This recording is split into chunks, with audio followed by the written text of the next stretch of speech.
again, you must emphasize that the Republicans have got to find a way not to destroy themselves. Well, you know, you talk about elevating the race and elevating the discussion on topics. You talked about that as a candidate all around the country.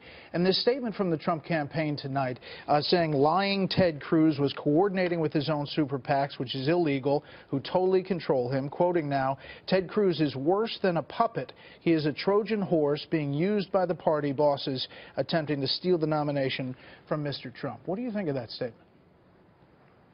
Well, I hope those statements will also be seasoned with a lot of important policy issues.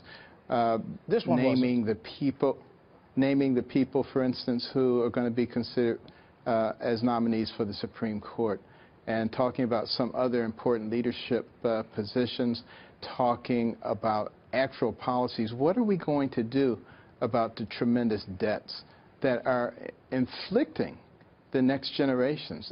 Unless we begin to talk about that, we need to talk about the downtrodden in our society and what are the ladders of opportunity that we're going to provide. These are things that Republicans traditionally have not talked about. We need to bring those people in, because I got to tell you, a lot of the Bernie Sanders people are not going to vote for Hillary Clinton, and we have to give them a place to come. Last thing, Dr. Carson, have you told Mr. Trump your concerns about focusing on policy, focusing on these things, and perhaps do you think he's going to change his tone, his tenor on the campaign trail?